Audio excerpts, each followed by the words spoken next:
मायापुर नाम का एक गांव था, जिस गांव में जियाना नाम की एक औरत रहती थी। उसके पति विदेश जाने के लिए बड़ी आतुर रहते थे। जियाना विदेश जाने के लिए एक एक पैसे एकत्रित करती है, फिर भी पैसा पूरा नहीं होता है। तो उसके पतिदेव एक साहूकार से कर्ज लेकर के आते हैं और विदेश जाते हैं।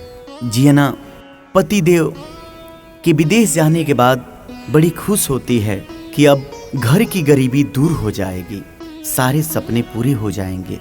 उसके पतिदेव विदेश जाकर मन लगाकर काम करने लगते हैं। कुछ दिन बाद उसके पति को 1 महीने का तनख्वाह मिलता है, वह अपने घर भेजता है। जियाना बड़ी खुश होती है, घर के लिए सामग्री खरीदती है, छोटे मोटे कर्ज जो होते हैं उसे देती है।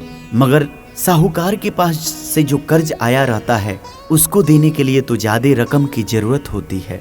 वह अपने पतिदेव से कहती है कि आप हर महीने मुझे पैसा भेजते जाइएगा, मैं इकट्ठा करके एक बार साहूकार को दे दूंगी। उसके पतिदेव मन लगाकर काम करने लगते हैं। काम करते करते कई महीने हो जाते हैं। जिस मालिक के पास वो काम करते हैं वो मालिक उन्हें पैसा ही नहीं देता है। उसके पतिदेव बड़ी परेशान हो जाते हैं।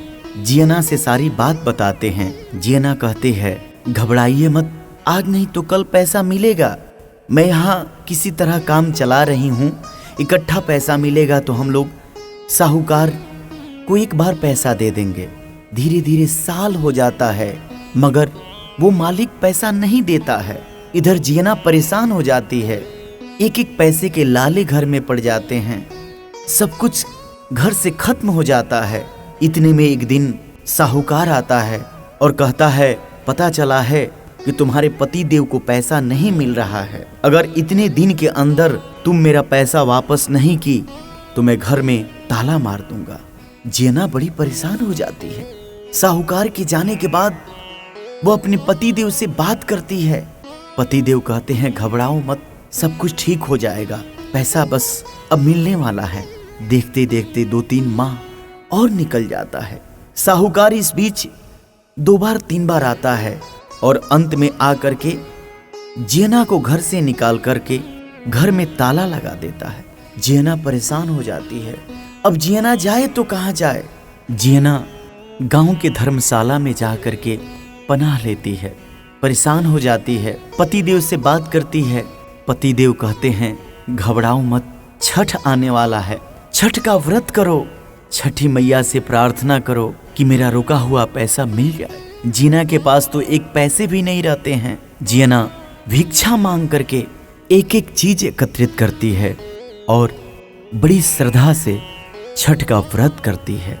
संध्या में छठ घाट पहुंचकर माँ के चरणों में माथा टेकती है और प्रार्थना करती है कि हे छठी मैया, अगर मेरे पति देव का रुका हुआ पैसा मिल जाता है तो मैं अगली बार और धूमधाम से छठ करूंगी और कोसी भरूंगी। माँ के पूजा अर्चना के बाद सूर्य देव महाराज जी को अर्घ देती है और धर्मशाला आती है। रात भर धर्मशाला में माँ की पूजा अर्चना करती है और फिर भोर में छठ घाट पहुंचती है। माँ की पूजा करती है, सूर्यदेव महाराज जी को अर्घ देती है। छठी मैया उसकी भक्ति से प्रसन्न होकर आशीर्वाद देती हैं। आशीर्वाद देने के बाद उसके पति का रुका हुआ पैसा इकट्ठा मिल जाता है। उसके पति देव खुश होते हैं और जियाना से बात करते हैं। जियाना बड़ी प्रसन्न होती है और मन ही मन छठी मैया का ध्यान करती है, क्योंकि छठी मैया की कृपा से ही यह सब होता है। उसके पति देव इकट्ठा एक बार बहुत रुपया भेजते हैं, वह ले आकर के साहूकार को देती है। उसके बाद भी बहुत पैसा बच जाता है। वह घर की सारी सामग्री खरीदती है और दान पुण्य भी करती है। गरीबों को खाना खिलाती है, गरीबों को वस्त्र देती है। सब यह कुछ छठी मैया की कृपा से होता है। कुछ दिन बाद उसके पति देव बहुत सारा रुपया लेकर घर आते हैं। गांव में बहुत बड़ा घर बनता है। दोनों पति पत्नी खुशी पूर्वक जीवन यापन करने लगते हैं। भक्तजनों, छठी मैया की महिमा अपरंपार है।